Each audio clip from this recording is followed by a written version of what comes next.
마태복음은 마가복음이나 누가복음과는 달리 예수님의 설교가 이것저것에 막 흩어져 있는 것이 아니라 마태가 의도적으로 예수님의 설교를 5군데에다가 집중적으로 모아서 기록을 해 놓았어요. 그래서 그 마태복음에는 7개의 예수님의 설교 모음이 나와요.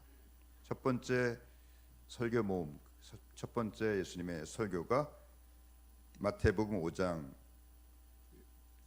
예수께서 산에 올라가 앉으시니 제자들이 나온지라 예수께서 입을 열어 가르쳐 이르시되 심령이 가난한 자는 복이 있나니로 시작되는 팔복으로 시작되는 산상수훈이죠. 5장, 6장, 7장으로 이어져요. 그리고 두 번째 설교가 10장에 예수님께서 12제자를 부르시면서 제자도에 대해 하신 말씀이에요. 그 세 번째 이 설교 모음이 이 마태복음 13장에 예수님께서 가르치신 7가지 비유예요.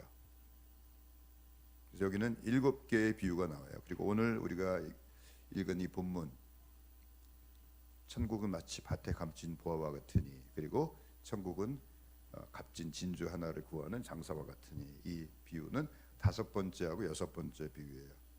그리고 4번째 설교가 교회 곧 천국 백성의 삶의 자세에 대해서 말하는 18장이고, 그리고 제일 마지막 5번째 설교가 예수님께서 감람산상에서 종말의 때에 대해서 말씀하신 이 종말론 강화예요. 말세의 징조가 나오고 열처녀 비유, 또 우리가 잘 아는 또 양과 염소를 가르는 그 비유, 그 얘기가 24장, 25장에 나오죠. 왜 마태가 유대인들을 위한 복음서로 최초로 이 마태복음서를 기록하면서 예수님께서 여러 곳에서 말씀하신 그 설교들을 일부러 5군데다 집중적으로 모아가지고 자기의 복음서를 기록을 해놨을까요? 의도적이겠어요? 아니면 하다 보니까 그렇게 된 것이겠어요? 철저하게 의도적입니다. 뭐하고 대비시키기 위해서 그렇게 했을까요? 하나님께서 모세를 통해 주신 모세 오경과 대비하기 위해서 그렇게 하신 거예요. 할렐루야. 모세 오경이 뭐예요? 마태, 마가, 모세 오경이 마태, 마가네요. 제가 아직 피곤이 안 풀렸습니다. 창세기, 출애굽기, 레위기, 민수기, 신명기, 이게 모세 오경이죠. 유대인들은 성경 중에서도 뭐가 제일 중요하다고 생각했냐면 모세 오경이 제일 중요하다고 생각을 했어요. 근데 마태는 일부러 예수님의 그 설교를 5군데 집중적으로 주제별로 모아놓음으로 예수님이 하신 말씀이 뭐만큼이나 비중이 있다고 말씀하는 거예요.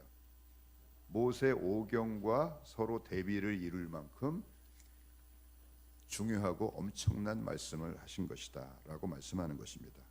사실은 그 이상을 말씀하는 거예요. 왜냐하면 마태복음 5장 1절에서 3절 보세요. 예수께서 무리를 보시고 산에 올라가 앉으시니 제자들이 나온지라 입을 열어 가르쳐 이르시되 심령이 가난한 자는 복이 있나니 천국이 그들의 것이며. 그래서 이스라엘에 가보면 팔복산이라고 예수님께서 팔복을 가르치셨을 거라고 추정되는 산이 있어요. 근데 사실은 그것이 진짜 팔복을 가르치신, 산상수훈을 가르치신 산인지 아닌지는 아무도 몰라요.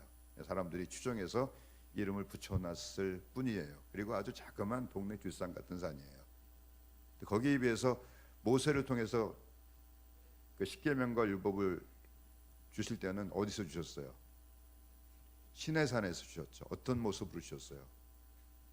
그 시내산에 하나님이 불기둥과 구름기둥과 빽빽한 구름과 천사들의 나팔소리와 호령으로 그 엄청난 위험 가운데 주셨죠. 얼마나 무서웠는지 이스라엘 백성들이 제발 우리한테 직접 말씀하시지 말고 모세한테만 개인적으로 말씀하시고 모세를 통해서 우리 간접으로 듣게 해주세요 그랬어요. 왜? 그 말씀 듣다 보니까 어떻게 할 것 같아요? 죽을 것 같아요. 근데 마태는 지금 산상수훈을 기록하면서 뭐라고 말하는 거예요? 육신적으로 눈으로 보면은 그 엄청난 영광으로 임한 시내산의 영광하고 예수님께서 그 나지막한 산에 올라가서 말씀을 전하는 그 모습하고 비교하면 비교가 안 되죠. 근데 어디가 훨씬 영광스러운 곳이에요? 예수님께서 그 나지막한 산에 올라가서 이 산상수훈의 말씀을 전하는 그 산이 훨씬 더 영광스러운 산이다라고 말씀하시는 거예요. 할렐루야.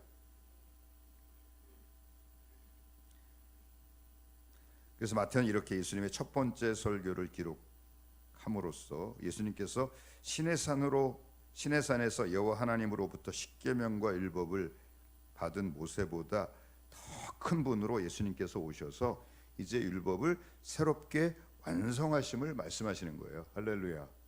그거는 마태복음 5장 21절에서 22절을 보면 확인할 수 있어요. 옛사람에게 말한 바 살인하지 말라, 누구든지 살인하면 심판을 받게 되리라 하였다는 것을 너희가 들었으나 나는 너에게 이르노니 형제에게 노하는 자마다 심판을 받게 되고 형제를 대하여 라가라 하는 자는 공회에 잡혀가게 되고 미련한 놈이라 하는 지옥불에 들어가게 되리라.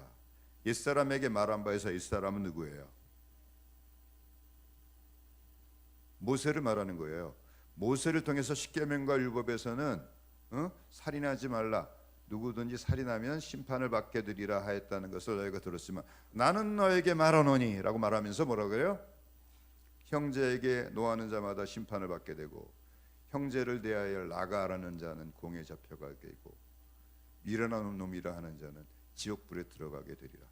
실제로 살인한 것이 아니라 미워하는 마음을 품고 그것을 입으로 발설만 하더라도 하나님의 심판을 받게 된다는 거예요. 이 말은 예수님께서 누구보다 크시다는 말이에요. 모세가 한 말을 바꿀 수 있는 분은 누구보다 높아야 돼요. 모세보다 높아야죠. 그렇죠? 그 말은 모세에게 첫 번째 그 말씀을 주신 여호와 하나님, 그분이 이제 직접 말씀이 육신이 되어 오셔서 우리에게 말씀하시는 그분이 예수님이다라고 말씀하는 거예요. 할렐루야. 그러면 왜 처음부터 그런 말씀 안 주셨어요? 수준에 맞춰서 구약시대 때는 말씀을 어떻게 주신 거예요? 내면에까지 주지 않고 살인하지 말라라고 주신 거예요. 그 당시에는 감당할 수 있는 수준이 그거밖에 안 돼요. 근데 이제는 예수님께 오셔서 십자가에서 우리 죄를 대속하시고 죽으시고 부활하시고 우리를 거듭나게 하시고 성령을 부어주셔서 능히 하나님의 말씀에 순종할 수 있는 사람이 되게 하실 것이기에 이제는 하나님의 법을 내면으로까지 확장시켜 주시는 것입니다. 할렐루야. 그래서 예수님께서 마태복음 5장 20절에서 이렇게 말씀하는 것입니다. 내가 너에게 이르노니 너희 의가 서기관과 바리새인보다 더 낫지 못하면 결코 천국에 들어가지 못하리라. 그리고 몇 절을 보시냐면 18절 보세요. 17절. 내가 율법이나 선지자를 폐하러 온 줄로 생각하지 말라. 폐하러 온 것이 아니요 완전하게 하려 함이라. 율법이나 선지자가 뭐예요?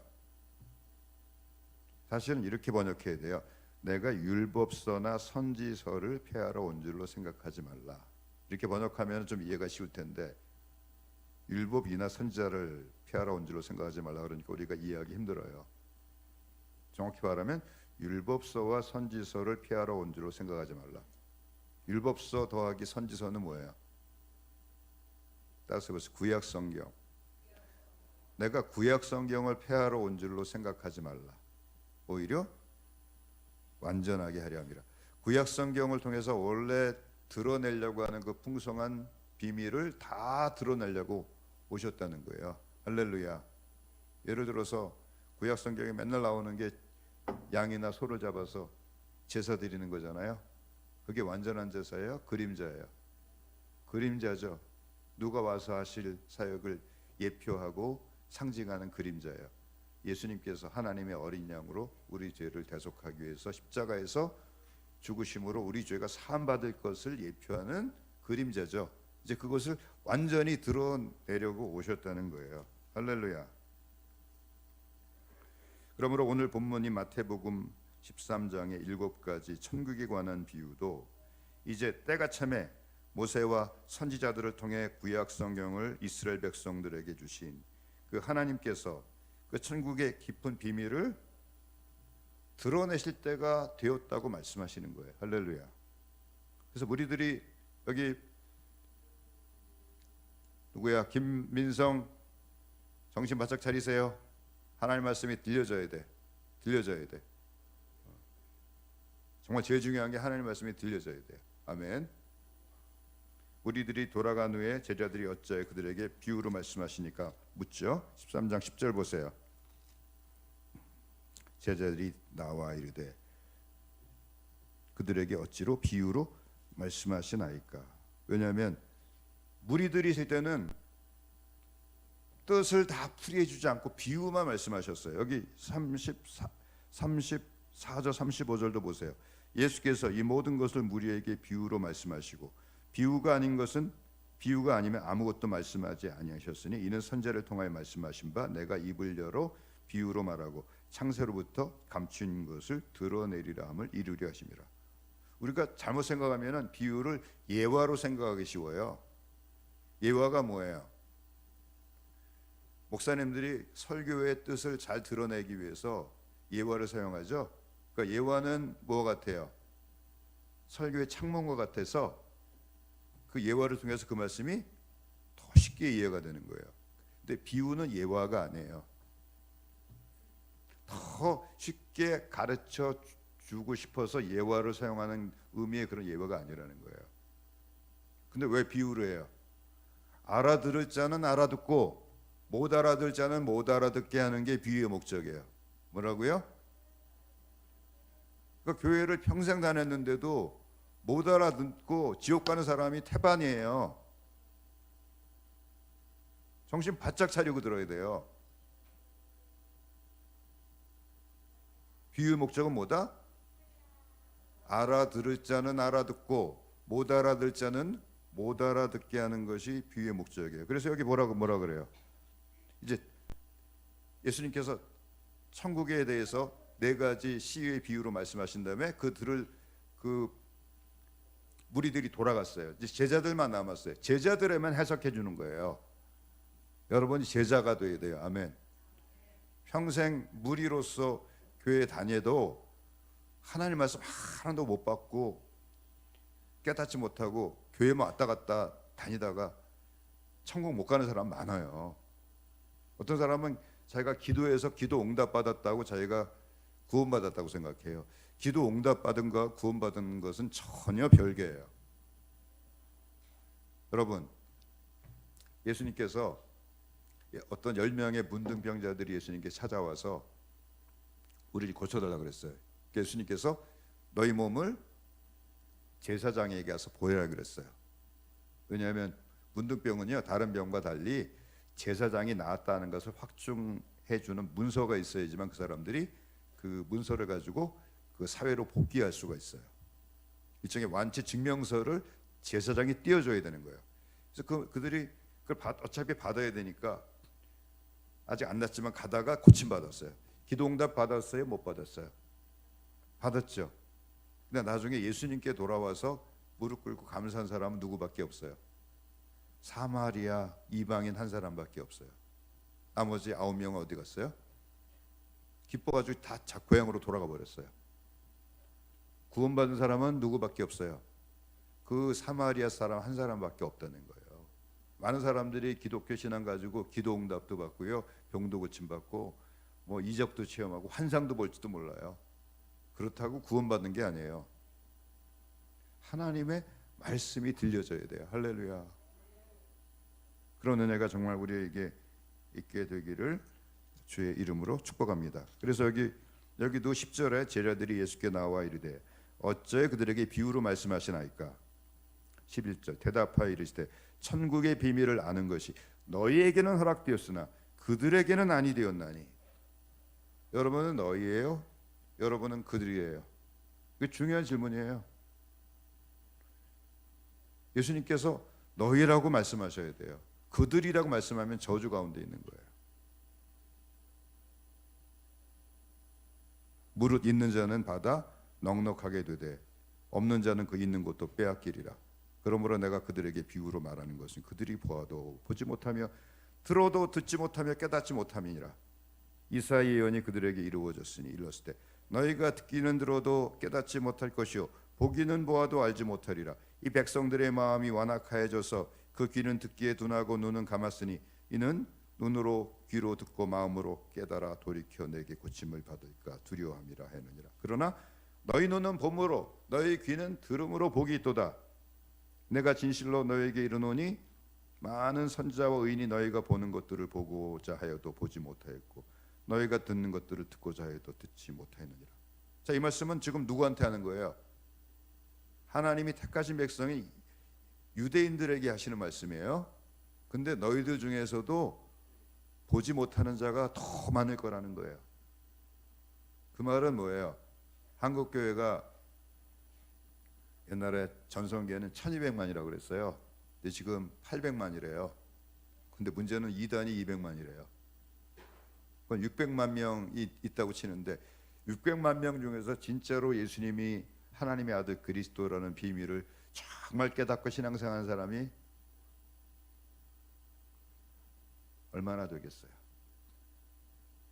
물론 한국 교회는 보수적인 교회이기 때문에 그래도 유럽 교회보다 훨씬 낫겠죠. 그러나 그냥 교회만 왔다 갔다 하는 사람도 많다라고 말씀하는 거예요. 이 말씀이 얼마나 중요한지 마가복음 4장 33절 34절에 또 말씀하세요. 예수께서 이러한 많은 비유로 그들이 알아들을 수 있는 대로 말씀을 가르치시되 비유가 아니면 말씀하시지 아니하시고 다만 혼자 계실 때 그 제자들에게 모든 것을 해석하시더라. 무리들이 있을 때는 해석 안 해주시고 제자들에게만 해석해 준다 그 말이에요. 그러니까 우리 성도들은 무리가 되면 돼요, 안 돼요? 제자가 돼야 돼요. 또 누가복음 8장 9절 10절 제자들이 비유의 뜻을 물으니 이르시되 하나님 나라의 비밀을 아는 것이 너에게는 허락되었으나 다른 사람에게는 비유로 하나니 이는 그들로 보아도 보지 못하고 들어도 깨닫지 못하게 하려 함이라. 너희가 돼야 돼요. 다른 사람이 돼야 돼요. 너희가 되죠. 그러므로 오늘 본문인 감추인 보화를 발견한 사람의 비유와 밭에 감추인 보화를 발견한 사람의 비유와 극히 값진 진주 하나를 발견한 이 장사꾼의 비유는 마태복음 13장에 등장하는 7개의 비유 중에서 5번째와 6번째 비유로서 천국의 보화를 발견한 사람에게 나타나는 정상적이고 당연한 반응에 대해서 말씀하고 있는 것입니다. 다르게 말하면 여러분에게 이런 반응이 나타나지 않고 있다면 아직은 여러분은 천국하고는 먼 거예요. 이런 반응이 여러분에게 있어야지만 여러분이 천국을 발견한 사람이다 그 말이에요. 무슨 말씀인지 아시겠어요? 어떤 의미에서 굉장히 무서운 말씀이에요. 그러므로 이 말씀에 자신을 비추어 보면 내가 그 천국의 비밀을 깨달았는지 그렇지 못한지를 알 수가 있는 것입니다. 왜냐하면 이 7가지 비유 중에서 제일 중요한 비유로서 첫 번째 나오고 가장 핵심적인 비유가 뭐예요? 씨 뿌리는 비유예요. 거기 보면 4가지 씨가 나오죠. 길가 밭에 뿌려진 씨앗. 두 번째, 돌짝밭에 뿌려진 씨앗. 세 번째, 가시떨기 밭에 뿌려진 씨앗. 네 번째가 좋은 땅에 뿌려진 씨앗. 좋은 땅에 뿌려진 씨앗에 대해서 마태복음 13장 23절에 이렇게 말씀을 해요. 좋은 땅에 뿌려졌다는 것을 말씀을 듣고 깨닫는 자니 결실하여 어떤 것은 100배, 어떤 것은 60배, 어떤 것은 30배가 되느니라 하시니라.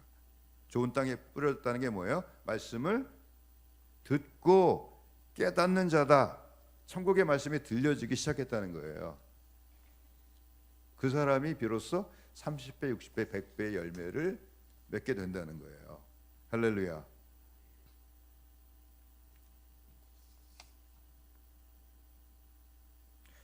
그러므로 다음의 질문들을 스스로에게 물어보시기 바랍니다. 첫 번째로 천국은 이 세상의 어떤 것과도 비교할 수 없는, 상상조차 할 수 없는 엄청난 보화라는 것을 발견했는가 스스로에게 질문해 보시기 바랍니다. 아멘. 이 마태복음 13장 44절에서 46절에 나오는 두 가지 비유는 모두 밭에 감추인 보화를 발견하는 얘기, 또 극히 귀한 진주를 하나 구하다가 극히 값진 진주 하나를 발견하는 것에 초점이 맞추어졌어요. 특히 감추어진이라고 번역된 케퀴림메노라고 하는 이 단어는 감추다, 숨기다는 뜻을 가진 크립토라는 동사의 완료 수동태 분사예요. 그러니까 과거 어떤 시점에 누군가에 의해서 숨겨진 거예요.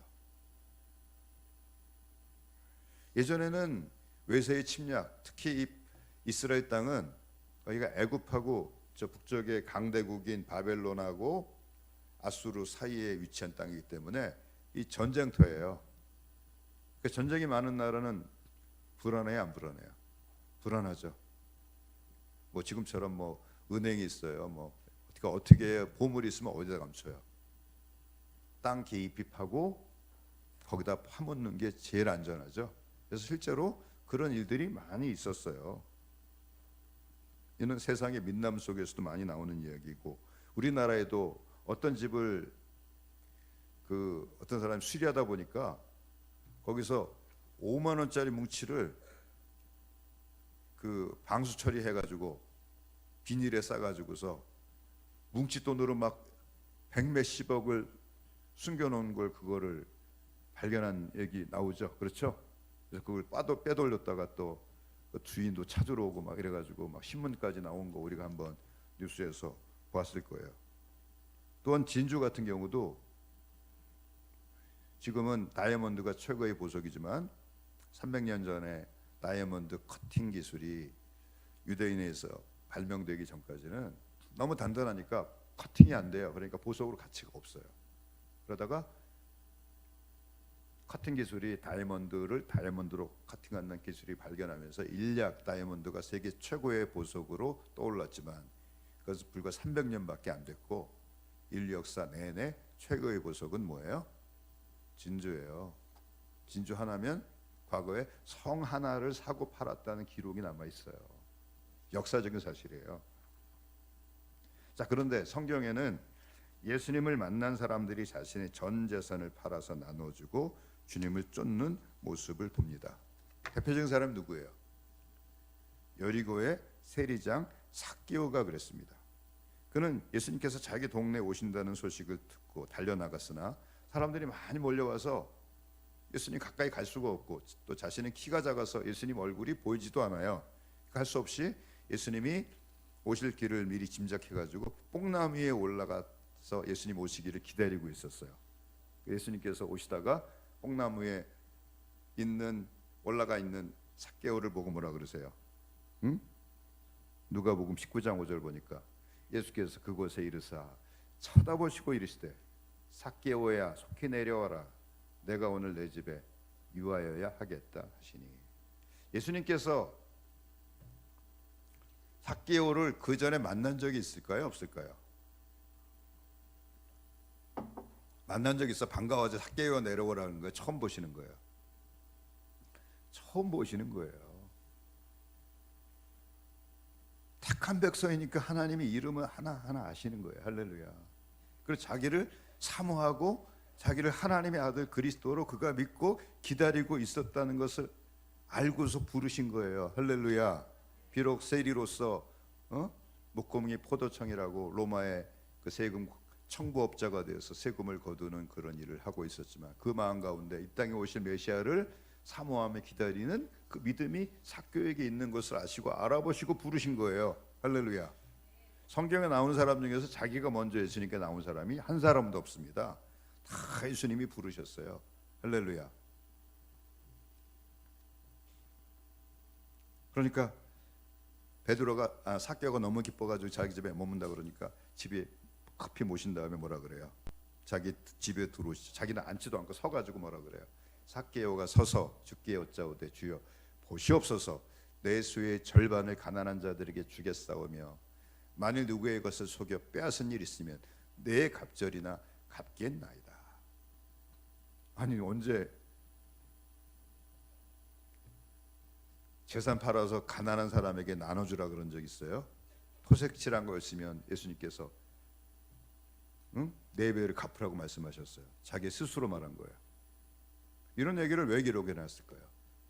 정말로 예수님이 나를 위해 이 땅에 오신 하나님의 아들 그리스도라고 하는 사람의 마음에는 이런 반응이 일어난다는 거예요. 자기 소유를 다 팔아서 그분을 산다는 거예요. 할렐루야. 근데 왜 다 팔아가지고 가난한 사람에게 나눠주겠다고 안 그러고 재산을 절반을 팔아서 가난한 사람에게 나눠주고 내가 토색제란 것이 있으면 네 배를 갚겠습니다 라고 말했을까요? 세리장은요 토색제를 하고서 먹고 사는 게 세리장이에요. 뭐라고요? 그 당시 로마는 세무제도가 어떻게 됐냐면 국가하고 세무 대행업자가 계약을 해요. 로마한테 세금을 얼마를 바친다고 계약을 해요. 그리고 그 이상을 거두면 얼마를 거두든지 로마는 상관 안 해요. 그 나머지는 다 누구 게 되는 거예요. 그 세금 대행업자 것이 되는 거예요. 그러니까 돈 많이 벌려면 어떻게 해야 돼요? 토색질을 해야죠. 여리고는 더군다나 유명한 무역 도시예요. 세금이 많이 고치는 곳이에요. 부자예요. 토색질 했겠어요? 안 했겠어요? 구조적으로 토색질을 할 수밖에 없는 구조인데 그래서 누구로 그러면 그냥 이빨을 부득부득 갈았어요. 주인의 대명사가 누구예요? 세리와 창녀예요. 그 정도로 이스라엘 민족에게는 이를 부득부득 가는 토색질의 로마 앞잡이에요. 그러니까 왜 절반만 드리고 절반 남겨놨어요? 토색질한 거 갚으려고. 토색질한 거 다 갚으면 남은 게 하나라도 있을까 없을까요? 아마 거지 됐을 거예요. 근데도 세리장 삭개오의 마음에는 기쁨이 충만했어요. 할렐루야. 근데 이 사람과 정반대의 사람이 있어. 예수님께서 여리고에서 삭개오를 만난 것이 누가복음 19장인데 바로 전장인 18장에서 한 청년이자 또 부자이고 유대인의 관원이 예수님을 찾아와서 누가복음 18장 18절을 보면 이렇게 물어요. 선한 선생이며 내가 무엇을 하여야 영생을 얻으리까? 이 사람은 부자고 청년이고 관리니까 뭐 안 가진 게 없네요. 지위도 높고 돈도 있고 또 젊음도 있고 모든 걸 다 가진 사람이죠. 그러자 예수님께서 내가 어찌 나를 선하다 일컫느냐? 하나님 한 분에게는 선한 이가 없느니라고 반문하십니다. 그러면서 뭐라 그래요? 내가 어떻게 영생을 얻으리까 하니까 뭐라 그래요? 내가 계명을 안 하니 간음하지 말라, 살인하지 말라, 도둑질하지 말라, 거짓 증언하지 말라, 내 부모를 공경하라 하였나이다. 그랬더니 이 사람 뭐라 그래요? 내가 이것은 어려서부터 다 지켰나이다. 이 말 진짜일까요? 거짓말일까요? 진짜예요. 열심히 신앙생활 한 사람이에요. 그래서 예수님께서 이렇게 말씀하세요. 내게 아직도 부족한 것이 있으니 한 가지 부족한 것이 있으니 내게 있는 것을 다 팔아 가난한 자들에게 나눠주라. 그리하면 하늘에서 내게 보화가 있으리라 하시니 그리고 와서 나를 따르라 하시니 마가복음 10장 22절에 보니까 이 사람이 큰 부자인 거로 슬픈 기색을 띠고 근심하며 돌아갔다 그랬어요. 그래서 예수님께서 이렇게 말씀하세요. 24절에서 27절 보니까 예수께서 그를 보시고 이르시되 재물이 있는 자는 하나님의 나라에 들어가기가 얼마나 어려운지 낙타가 바늘귀에 들어가는 것이 부자가 하나님 나라에 들어가는 것보다 쉬우리라 하시니 듣는 자들이 이르되 그런즉 누가 구원을 얻을 수 있나이까? 이르시되 무릇 사람이 할 수 없는 것을 하나님은 하실 수 있느니라. 이 사람은 근심하며 돌아갔죠. 삭개오하고 이 부자 청년하고 왜 이런 차이가 생겨났어요? 천국이라는 보화, 예수님께서 구약 성경 약속하신 그리스도시요 살아계신 하나님의 아들이시요 나를 그 영원한 천국을 주려고 오셨다는 것을 이 삭개오는 확실하게 믿고 깨달았기 때문에 그 모든 옥합을 깨서 주님 앞에 다 드릴 수가 있었던 거예요. 근데 이 사람은 열심히 천국을 사모하고 있었지만 아직은 그 예수님께서 하나님의 아들 그리스도라는 걸 믿지 못하고 있어요. 그러니까 뭐라고 물어요? 선한 선생님이요 라고 묻잖아요. 뭐라고 물어요? 선한 선생님이요.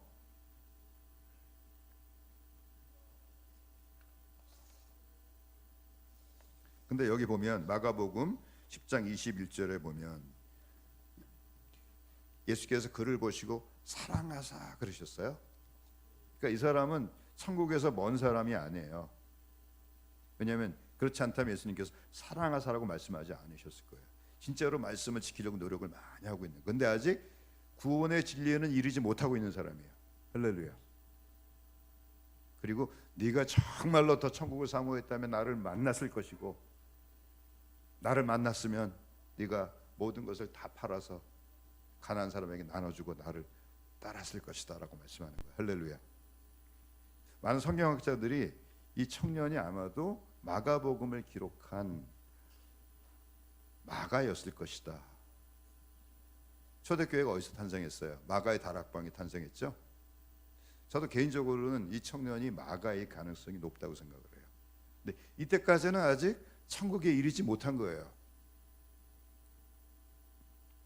나중에 그가 근심하며 돌아갔지만 마침내 그분을 만나게 되실 것이라고 믿습니다. 할렐루야. 두 번째, 이 천국이란 부활을 발견한 사람은 숨겨두고 기뻐하며 돌아갑니다. 아멘. 마태복음 13장 44절 보세요. 13장 44절하고 46절을 보면은요 비슷한 것 같지만 차이도 있어요.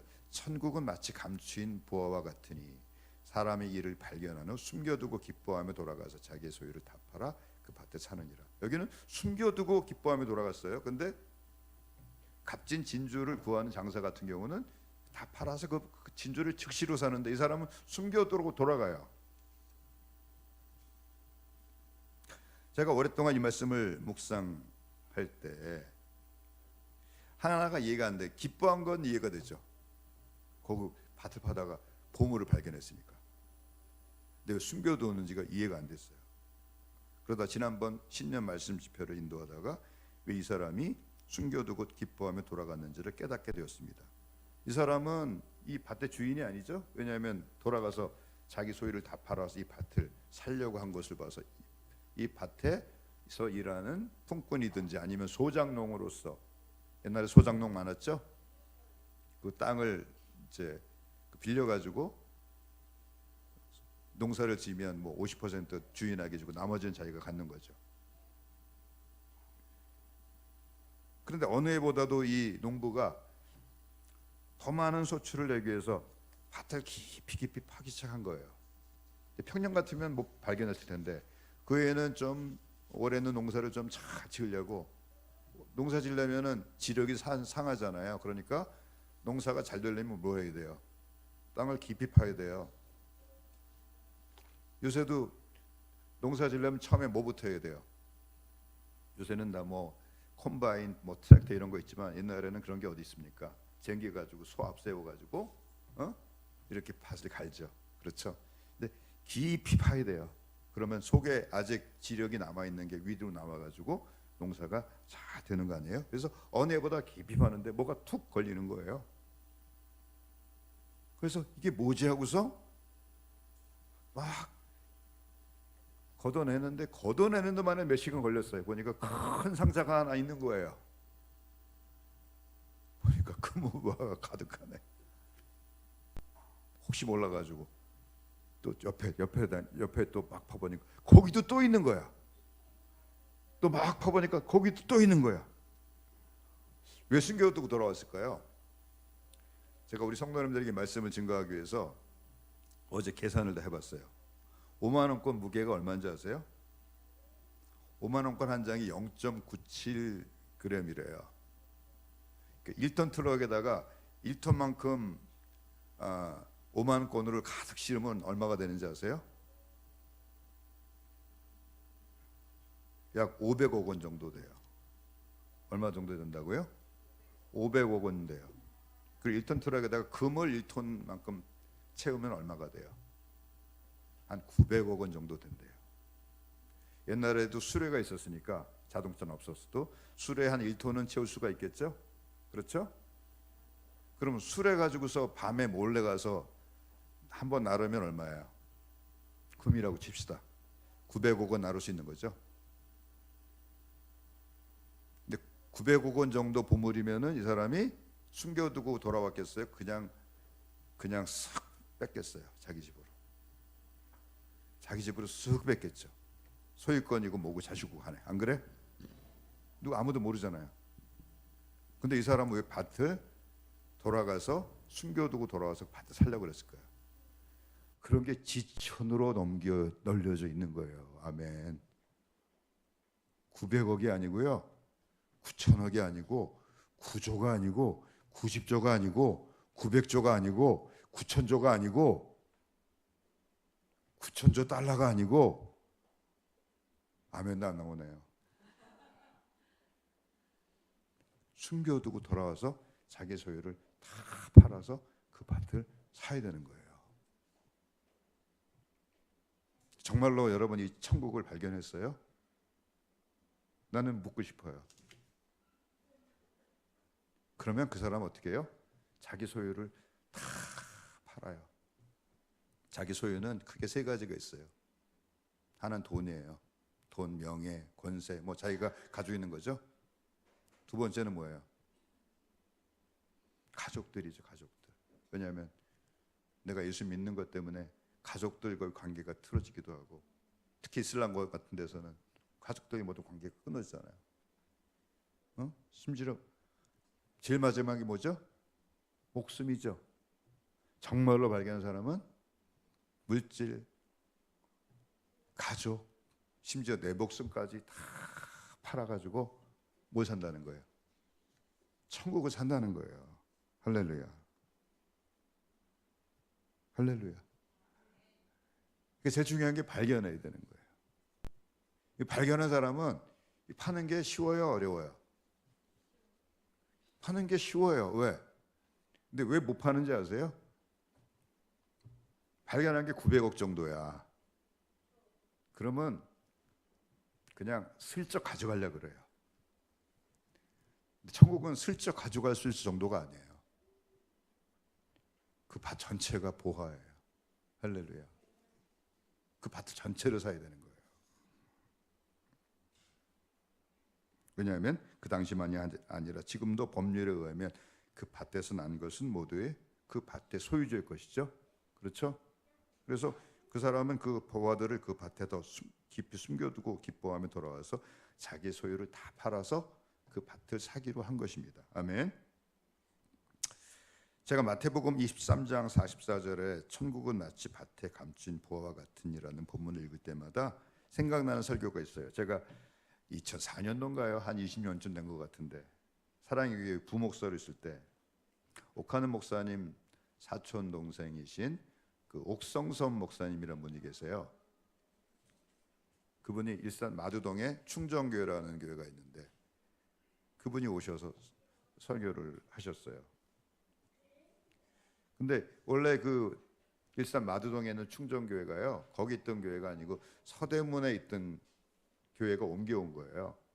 이분이 사랑의 교회 부목사로 있다가 1989년도에 서대문구 충정동에 있는 충정교회 담임목사로 이제 청빙을 받아서 부임하게 됩니다.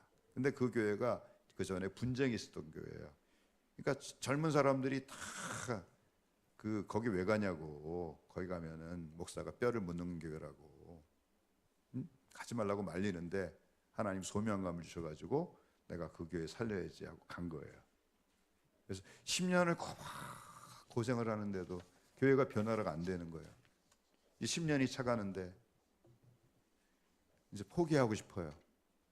그럴 때가 있겠죠. 그래서 이제 금요 기도회가 끝나면 혼자서 산에 올라가서 기도를 하는 거예요. 하루는 기도를 하는데 비가 올 것 같아가지고 우산을 챙겨가지고 나갔는데 아니나 다를까 비가 막 옵니다. 우산을 폈어요. 근데 이제 이게 그냥 가랑비가 아니고 소낙비도 아니고 막 폭우가 돼가지고 그냥 막 쏟아보니까 온몸이 다 젖었죠.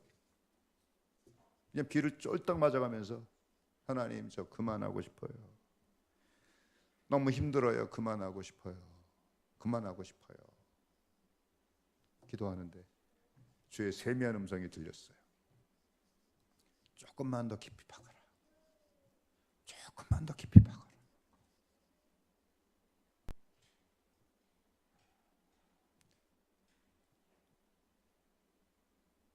예, 알겠어요, 주님. 조금만 더 제가 깊이 박을게요.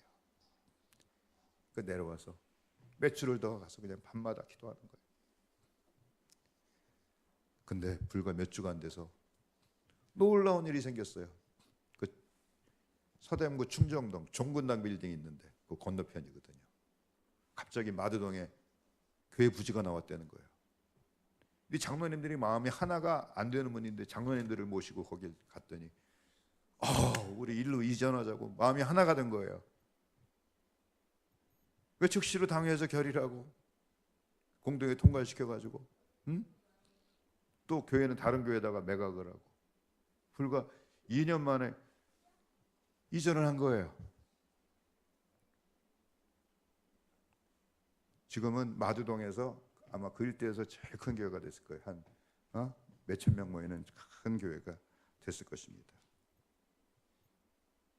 근데 이제 그 설교 듣고 너무 은혜 받았어요. 제가 올라오면서 막 봤는데 거기 이제 살아계 부목사들이 모이는 모양실인데 한 모양실에 목사들이 모여 있는데 거기 한 목사님이 설교를 왜 저렇게 하는 거야? 저렇게 막 비유적으로 하면 돼? 나는 참 은혜가 됐는데 그분은 그 설교를 난 깨닫지 못했다고 생각을 해요. 여러분 조금 더 깊이 파세요. 우리 가운데는 아직 조금 더 깊이 파지 못해서 그 비밀을 천국의 비밀을 발견하지 못한 사람이 있어요. 조금 깊이 파세요. 이야! 이 어마어마한 비밀이 있었네. 이렇게 돼야 돼요. 할렐루야. 아멘. 저도 파는 얘기 들으니까 제가 젊었을 때 도전을 받았어요. 그래가지고 큰 헌금을 하려고 도전을 받았어요. 근데 그 헌금을 하려면 집을 팔아야 돼. 절반 이상 집을 팔아야지만 그걸 할 수 있어요. 이제 결정을 했는데 연말까지 이제 다 해야 돼. 집값이 올라가기 기다리고 있는데 막 내려가네. 근데 우리 집사람이 용감해요. 연말 전에 들어야 된다고 집값이 내려가는데 딱 팔아버렸어. 근데 사람이란 게 참 오묘해서요. 그때 못 팔았으면 아마 영원히 못 팔고 못 드렸을 것 같아요. 근데 그걸 팔아가지고 또 차익이 생겨서 11주까지 하니까 거의 한 집값의 60% 이상이 70%가 다 나머지 30%가 남았어요. 근데 갑자기 집값이 올라가요. 팔고 났더니 그러더니 또 그다음에 전세값이 폭등을 해요. 그 전에 25평짜리 살고 있었는데 34평짜리 살고 있었다. 34평짜리. 이사를 가야 되는데 13평짜리밖에 없어요. 지금도 기억나는데 영등포에 있는 신호 아파트 13평짜리 들어갔어요. 33평 살다가 13평짜리 들어가니까 짐이 정리가 돼야 안 돼요. 짐이 정리가 안 돼. 그리고 5번을 그해 2년 동안 5번 이사를 했어요. 아니 하나님께 옥합을 깨서 드렸으면은 그 다음에 대박이 터질 텐데 그때 제가 유공 다니고 있을 텐데도 이사하면 5번 하니까 이사비가 계속 깨져가지고 돈이 안 모여요. 지금까지 집이 없네요. 근데 어제 제가 내려와서 말씀을 준비하는데 정말 감사하다는 생각이 들었어요. 감사하다. 할렐루야. 내가 집은 못 얻었어도 더 좋은 거 얻었잖아요. 하나님 말씀을 비밀을 얻었잖아. 너무 감사해서 어제 막 눈물이 났어요. 천국의 비밀, 천국의 비밀. 이 천국의 비밀을 아는 것이 얼마나 큰 일인지 몰라요. 할렐루야. 우리에게도 이런 은혜 꼭 주시기를 바랍니다. 여기 또 두 번째 비유에는 장사꾼 얘기가 나오죠.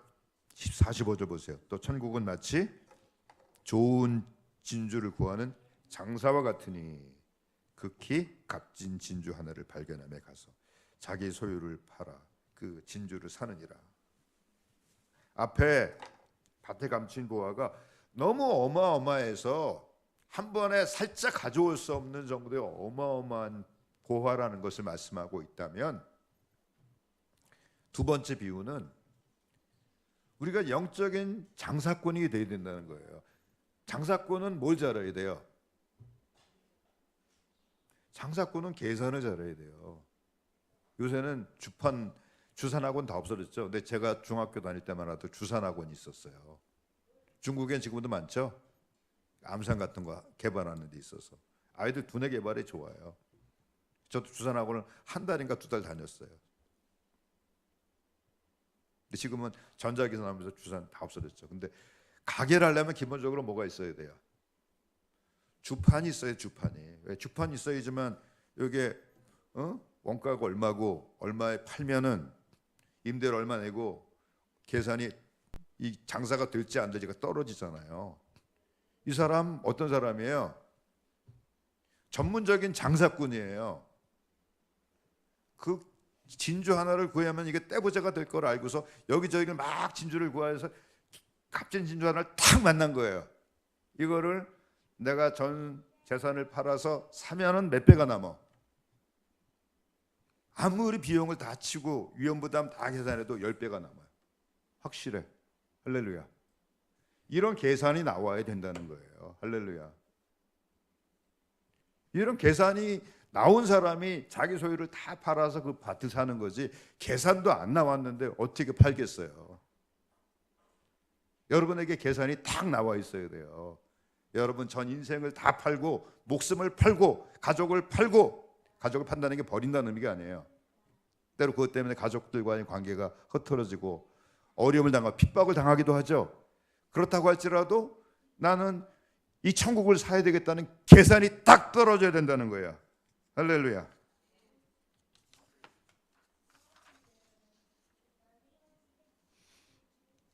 그래서 천국을 발견한 사람은 그 천국을 얻기 위해서 어떻게 해요?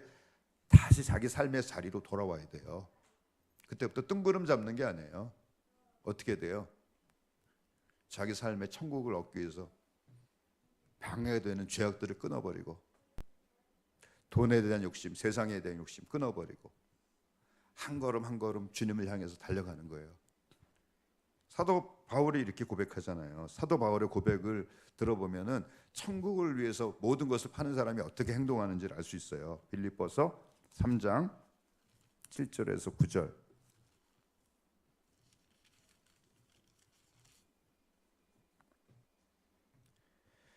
그러나 무엇이든지 내게 유익하던 것을 내가 그리스도를 위하여 다 해로 여길 뿐더러 또한 모든 것을 해로 여김은 내 주 그리스도 예수를 아는 지식이 가장 고상하기 때문이라. 천국의 부활을 발견했다는 거예요. 내가 그를 위하여 모든 것을 잃어버리고 배설물로 여김은 그리스도를 얻고 그 안에서 발견되려 함이니 내가 가진 의는 율법에서 난 것이 아니요 오직 그리스도를 믿음으로 말미암은 것이니 곧 믿음으로 하나님께로부터 난 의라. 할렐루야. 천국의 영광에 비하니까 내가 가진 어떤 것을 다 희생해도 아무것도 아니에요. 로마서 8장 18절의 말씀으로 하면 현재의 고난은 장차 우리에게 나타날 영광과 좋게 비교할 수 없도다. 할렐루야. 그냥 비교할 수 없는 게 아니라 좋게 비교할 수 없어요. 비교 자체가 안 된다 그 말이에요. 할렐루야. 여러분 젊음을 다 드려도요, 젊음이 아깝지 않아요. 할렐루야. 여러분 전 재산을 다 드려도 아깝지 않아요. 여러분 목숨을 드려도 아깝지 않아요. 할렐루야. 가장 보람된 삶이에요.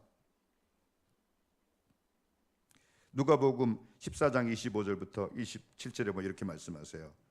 수많은 무리가 함께 갈새 예수께서 돌이키사 이르시되 무릇 내게 오는 자가 자기 부모와 처자와 형제와 자매와 더욱 자기 목숨까지 미워하지 아니하면 능히 내 제자가 되지 못하고 누구든지 자기 십자가를 지고 나를 따르지 않는 자도 능히 내 제자가 되지 못하리라. 할렐루야. 그리고 이어서 망대를 세우고자 하는 사람이 자기가 능히 완공할 때까지 필요한 모든 예산과 준비가 갖춰져 있는지를 계산 안 해보고 가다가 완공하지 못하고 준공하지 못하면 사람들이 비웃지 않겠느냐. 그 얘기가 나오죠. 우리 28절부터 읽어주세요. 28절 누가복음 14장 28절. 너희 중에 누가 망대를 세우고자 할진대 자기 가진 것이 준공하기에 족하는지 먼저 앉아 그 비용을 계산하지 아니하겠느냐. 그렇지 아니하고 그 기초만 쌓고 능히 이루지 못하면 보는 자가 다 비웃어 이르되 이 사람이 공사를 시작하고 능히 이루지 못한다 하리라. 또 그 다음에 또 어떤 임금이 다른 임금과 싸우러 갈 때 먼저 앉아 1만 명으로서 저 2만 명을 거느리고 오는 자를 대적할 수 있을까 헤아리지 아니하겠느냐. 만일 못할 터이면 그게 아직 멀리 있을 때 사신을 보내요. 화친을 청하시니라. 이렇게 따져보고서 해야 된다는 거예요. 그 정도로 천국은 확실한 거라는 거예요. 할렐루야. 내가 천국을 얻기까지 내가 예산을 준비하고 있는지를 자신의 믿음을 점검해 봤는데 장사꾼이 되어야 된다는 거예요. 할렐루야.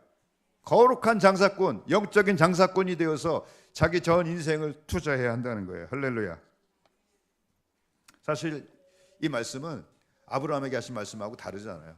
아브라함에게 하신 말씀 뭐예요? 너는 너의 본토와 친척과 아버지 집을 떠나 내가 내게 지시할 땅으로 가라. 본토? 사람들하고 떨어지는 게 얼마나 힘들어요. 고향을 떠나는 거, 친척을 떠나는 거, 더군다나 아버지 집을 떠나는 거. 근데 누구를 못 떠났어요? 롯을 못 떠났죠? 롯 데려갔다가 결국은 애국까지 내려가서 부인 뺏기는 고생당하고 그 다음에 큰 부자가 되어서 나왔는데 두 가지를 포기해요. 롯도 포기하고 재산도 포기해요.